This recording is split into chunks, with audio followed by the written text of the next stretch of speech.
¿De qué va a hablar esta noche? Hablaremos del Capitán Kidd. Hablando de caramelos, hablaremos del Capitán Kidd. Digamos, ya que el asunto tiene que ver con piratas, ¿no? El Capitán Kidd era un pirata. Digamos que la guerra de 1689 entre Inglaterra y Francia representó una especie de perturbación para la vida de los piratas, porque los gobernadores ingleses de las costas norteamericanas, desde luego Norteamérica está en poder de Inglaterra entonces, dieron patentes de corso a algunos marinos para que se dedicaran a desvalijar a los barcos franceses allí donde estos se encontraran.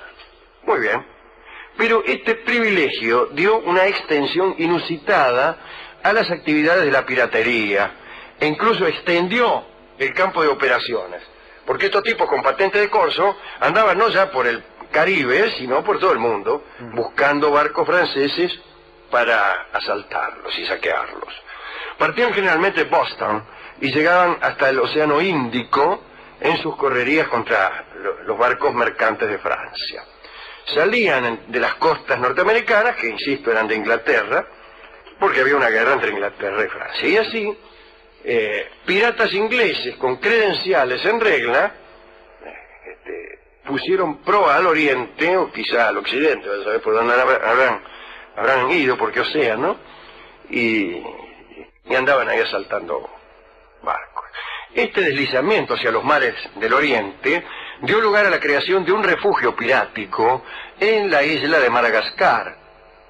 Allí, en alguna ensenada, se abastecerían, calculo yo, de víveres frescos para comerlos. ¿Para qué va a querer usted víveres frescos? O para librarse del escorbuto. Ya se sabe que las largas navegaciones que implicaban la ingesta de víveres que no estaban frescos, te hacían enfermar de escorbuto. Te enfermabas, morfabas mal y te enfermabas de escorbuto. Pero en cualquier barco te enfermabas. Sangrado de dientes, pues sí, exactamente. Pero no necesitabas ser pirata para enfermarte de escorbuto. No, claro. Bastaba con que comieras mal. Claro. Podías no ser pirata y morir de escorbuto. Bueno, se abastecían de víveres frescos, pero probablemente pasaban también algunas semanas con las muchachas de la isla de Madagascar, que como hemos dicho en este programa varias veces, eran de costumbres livianas, por no decir otra cosa. Eran muchachas muy alegres, y cualquier colectivo las dejaba en la puerta, explicando un poco el inciso anterior. Pero en aquel tiempo, la East Indian Company, que es una poderosa entidad creada por los ingleses para monopolizar el tráfico de mercadería con la India, tenía sus buques navegando por esos lugares. También iba a Bombay, a Calcuta, a Madrás. Boga, boga, marinerito, hacia la isla Fernando Po. Y si en tu ruta encontrás Calcuta, pregunta por la Dolores. Bueno, y aquí se producía el siguiente problema. Los piratas con patente, que parece una murga uruguaya, los piratas con patente, que eran ingleses, se tentaban al ver pasar las naves de la East Indian, llenas de oro, llenas de marfil, de riqueza. Los tipos estaban ahí, eran piratas legales, y estaban para desvalijar barcos franceses. Bueno, vamos a esperar que pase un barco francés. Mirá, decía, no pasaba un barco francés, pero pasaban los de la East Indian. ¿Cómo me está gustando? Dice, pero eso no lo podemos desvalijar. No, decían todos. Pasó uno, pasó dos, cocorocó. Tanto va el cántaro a la fuente, y ya se sabe cómo es el pirata se tienta, y que en una de esas, chao. Empezaron a asaltar, ¿a qué barco francés? El primero que pase, chao. Dale. Que son de la East Indian, ¿qué me importa? Y entonces el gobierno inglés libró nuevas patentes de corso, en la que exigía a los beneficiarios perseguir ya no solo a los barcos franceses, sino también a los ingleses que saqueaban naves inglesas. Es decir, habían habilitado piratas para desvalijar a los franceses, pero estos piratas empezaron a desvalijarlos a ellos. Entonces habilitaron otros nuevos piratas contra los piratas que ellos mismos habían habilitado. Usted me dirá, bueno, así podrían producirse generaciones de patentes de corso, una tras otra, cada una destinada a impedir la acción de las anteriores. Bueno, uno de los nombrados en esta segunda generación de corsos fue el capitán Kidd, y de él vamos a hablar. El capitán William Kidd había nacido en Greenock, que queda en Escocia, y en el año 1645. Trabajaba de marinero, como suele ocurrir con los piratas. Capitaneaba un barco que iba y venía desde Inglaterra a New York. En el año 1695, William Kidd estaba en Inglaterra, y el conde Belmont era el supervisor de las actividades de los gobernadores americanos, que muchas veces hacían algunos negocios turbios con los piratas. Bien, este noble, Belmont, había puesto una condición antes de aceptar ese cargo de supervisor. Pidió que le pagaran un sueldo tan alto como para que no fuera sensible al soborno. Es decir, pidió que lo sobornaran. Todos los meses. Entonces se hizo honrado a fuerza de ser rico. Usted sabe que aquí no creemos mucho en eso. A mí mismo un tipo me dijo, mire, yo tengo fama de corrupto, pero ¿para qué quiero robar yo que soy tan rico? Y yo me puse a pensar cuál era el límite, cuál era el piso al que tenía que llegar una persona para volverse decente. El tope. ¿Y cuál es? $1 millón. De $1 millón en adelante soy decente. Somos todos honestos. ¿Por qué no 2? Sí. Y obtenido los 2, ¿por qué no 4? ¿Y por qué no 8? ¿Y por qué no 16 o 64? No sirve eso, no sirve. Es una lógica que se sigue aplicando. Se sigue aplicando, claro, lo voy a escuchar muchas veces. Hace muy poco. Sí. Hay la tentación de extender el territorio de la delincuencia. Bueno, era hasta 10 millones, pero ahora lo extendí hasta 40. El caso es que, enterado de estos asuntos, me refiero a las actividades de los que tenían patente de corso con respecto a los barcos ingleses, Belmont lo nombra a William Kidd corsario gubernamental para encargarse de aquellos piratas que, habiendo sido comisionados para desvalijar franceses, desvalijaban a cualquiera. Le dieron a Kidd un barco llamado La Aventura, que tenía 30 cañones que tener y una tripulación de 150 ñatos. Y se hizo a la mar, el capitán Kidd, en mayo de 1696. Parece que Kidd era un hombre muy elegante y muy refinado. Se vestía de gala para maniobras y combates. Momento, dice, todavía no disparen, que me voy a cambiar los calzoncillos. Llevaba guantes de cabretilla con vueltas de encaje de Flandes. Y fue para el lado de Madagascar, allí donde los piratas descansaban. Porque sabía que muchos de los piratas que él buscaba estaban ahí. Pero no encontró nada. Siguió 3 meses de navegación, no capturó a nadie. Y la expedición se prolongó y se prolongó demasiado, con consecuencias terribles, porque empezaron a escasear los víveres y el estado de la tripulación era espantoso. Los hombres se morían de distintas enfermedades, un desastre. A todo esto, permanentemente se cruzaban con las naves de la East India Company, y aunque la tentación era muy grande, William Kidd se abstuvo de perpetrar saqueo alguno. Bueno, pasaban los días, la situación se tornaba insostenible. Muchos de los tripulantes sufrían delirios, alucinaciones, y entonces un día William Kidd decidió pasar a la acción y se afanó 3 o 4 barcos armenios, árabes, holandeses y portugueses. Y dale, chao. No tenía permiso para atacar esos barcos. Ya dijimos que solo tenían permiso para atacar ingleses que hubieran atacado antes otros barcos ingleses. Pero bueno, incluso muchos tenían mercadería para su graciosa majestad, es decir, Guillermo III, rey de Inglaterra. Finalmente se enteró que ya se sabía en Inglaterra de sus andanzas. Al tiempo se enteró, ¿no? Y que su cabeza tenía precio. Y entonces dijo, bueno, ya soy un pirata. Casi con resignación decidió comportarse de esa manera, como un pirata. Se compró una bandera, ¿no? La bandera negra, con las correspondientes tibias cruzadas bajo una calavera, etcétera, ¿no? Empezaron a regir las leyes de la piratería en su barco, prohibieron los juegos de naipes y dados, las luces debían estar apagadas a las 8 de la noche, si un hombre quería beber más allá de esa hora tenía que hacerlo en la cubierta. Estaba prohibido llevar a bordo a las mujeres. El que lo hacía de contrabando era condenado a muerte. No podía llevar minas al barco. Bueno, todas esas cosas que ya hemos contado aquí con mayor minuciosidad.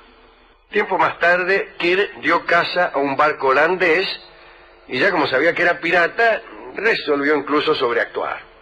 Igual, ya que soy pirata, me voy a comportar casi con exageración. Que se note mucho, ¿no? Claro.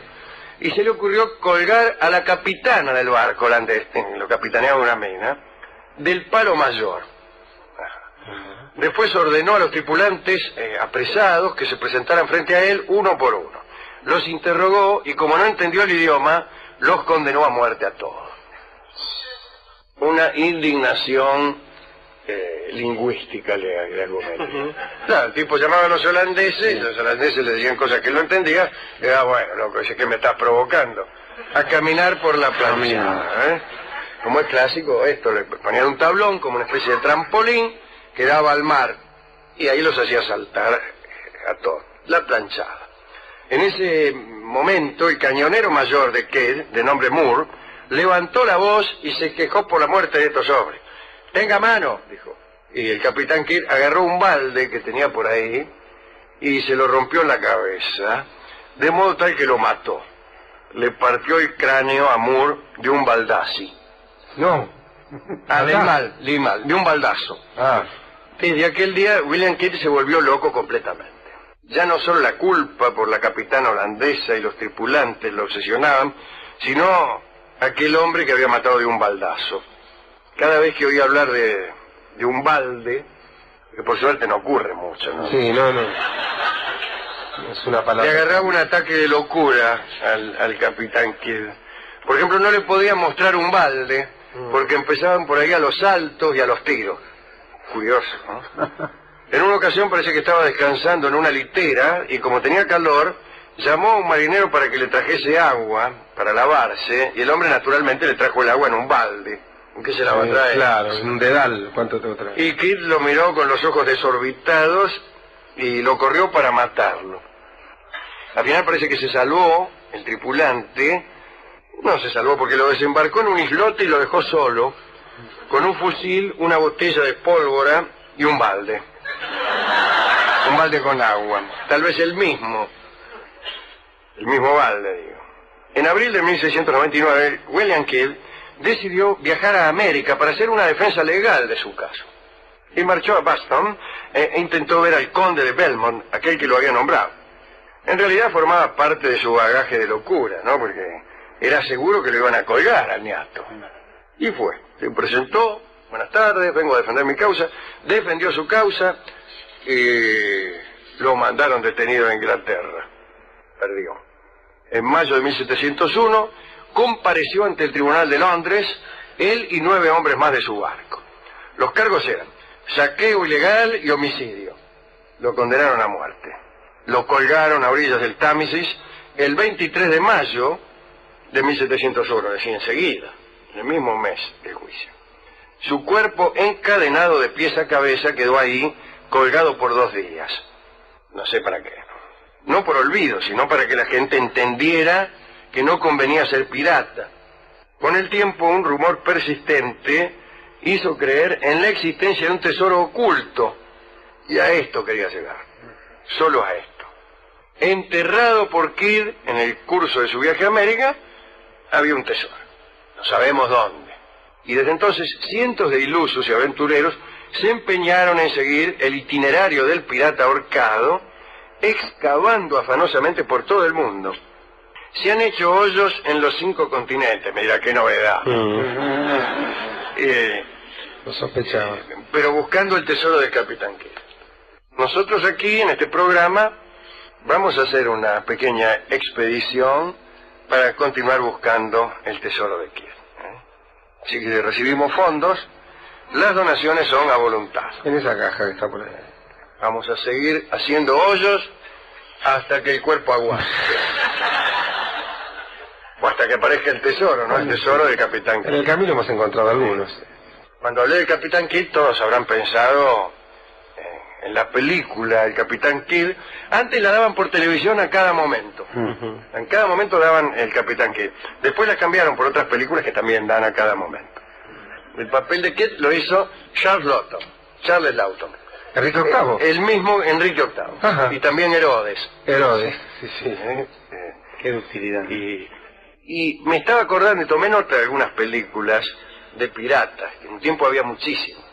El Capitán Blood con Errol Flynn, El Halcón del Mar también con Errol Flynn, que siempre hacía de pirata cuando no hacía de otra cosa. Era un buen espadachín. Sí. Después Piratas del Mar Caribe con Ray Milland y con Paulette Goddard, la que era la mujer de Chaplin, ¿no? El Cisne Negro con Tyrone Power.